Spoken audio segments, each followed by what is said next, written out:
What is good, Cuddy people, and welcome back to the channel. It's your boy Bobbalam throwing out my level 5 Onyx onto the battlefield to fight Lil Bibby's dumb Pichu in order to win and force him to change the Man of the Year track on Juice WRLD's Legends Never Die album back to the original. Nah, I don't actually care that much. The two versions sound pretty similar to me, but it looks like Juice WRLD fans were pissed for yesterday. Bibby and Juice's affiliates were all bombarded with hate, bullying them to change the song back to the original that I just mentioned. And at first, Bibby caved in, notifying the fans he was reverting back to version 1. However, other factors came into play, including Ally, Juice's fiance, speaking out on the situation, giving us more context behind why the song was even changed in the first place. But before we get into all the details, as always, Bob Gang feature comment of the video is from Marcus Woods, who said, "If Cardi don't drop tonight, I'm gonna take Gilbert and force him to make Whole Lotta Red himself." Too bad, because Cardi didn't drop anything last night, and Gilbert never even existed. He was all simply just a figment of our imaginations, just like Whole Lotta Red. Now take off all your clothes. But back to the topic, why Juice WRLD's label changed Man of the Year? Let's talk about it.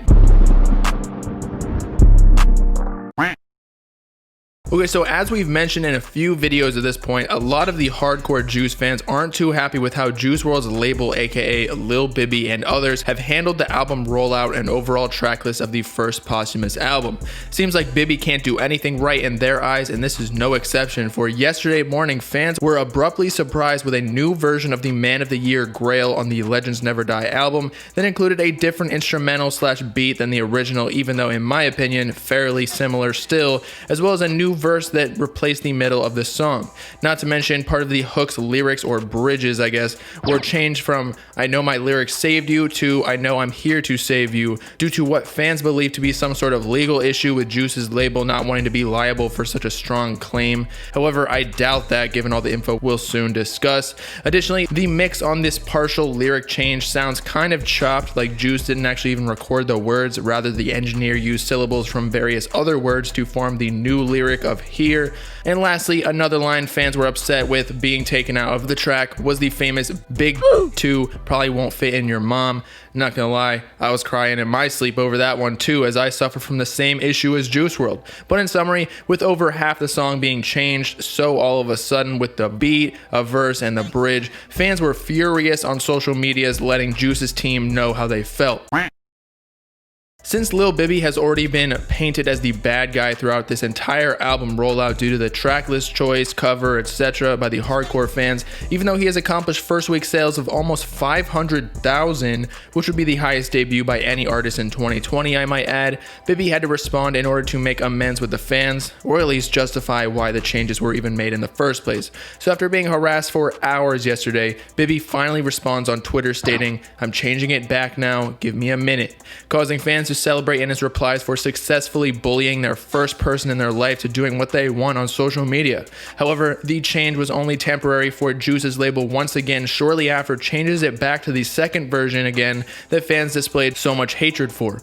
Wherein finally Ally, Juice WRLD's fiance and girlfriend throughout most of his superstardom career, responds as well, backing up Bibby by quote tweeting what he said earlier and adding, "Shaking my f***ing head, y'all complain and say you want what Jay wanted to give y'all. When we do, you bruh. Just because y'all think you know nothing about music or the industry. My heart is so full of hate right now," essentially claiming the second version of the song is in fact what Juice WRLD originally intended to be on the album, not the OG version that fans apparently liked more. So in fans asking for the original version of the song back, but also getting pissed at Bibby and Juice's label for not giving us what Juice WRLD allegedly wanted to release on the album, is contradictory. She then explains even further on Instagram Live that literally everything in the second version was what Juice wanted to release, however was not able to include on the original because obviously he passed away before he could finish it.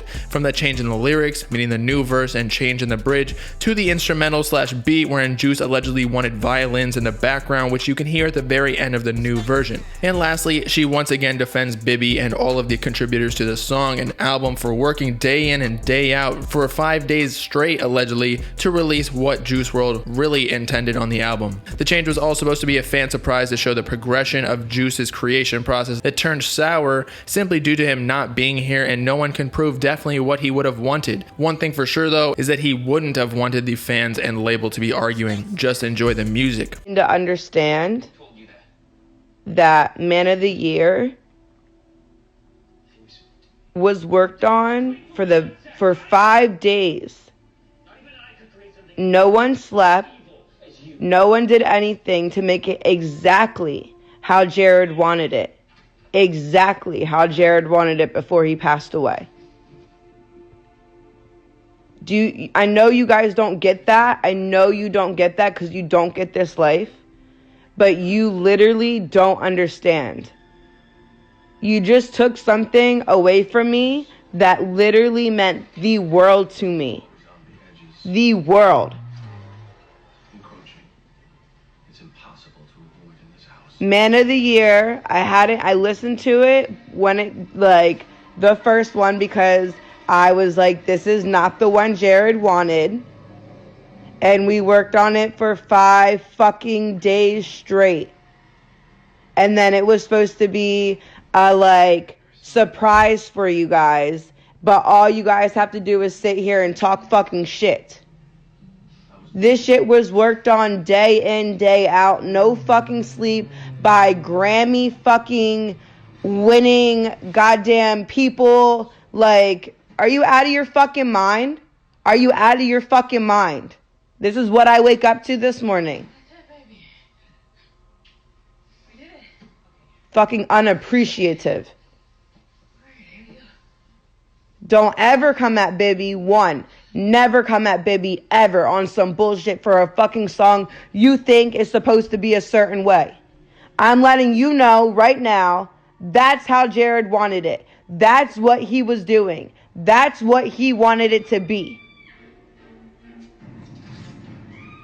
So for everyone who worked on it, who I literally sat here with while I've been sick as fuck, trying to get through it and trying to fucking make sure it comes out how Jared wants, this is what the fuck you guys want to fucking pull? Man of the Year, the new one, was exactly what Jared wanted. To the T. Even with all lyrics changed and everything. So with that, it's your boy Bobbalam signing off, adding the world's smallest violin into the instrumental of Juice's Man of the Year song, just like he wanted. Let me know in the comments what version you think is better. Make sure to like and subscribe while you're at it for the latest hip-hop news, drama, and analysis videos, as well as to follow me on all my socials in the description if you with it. Peace out, cutty people. Nothing.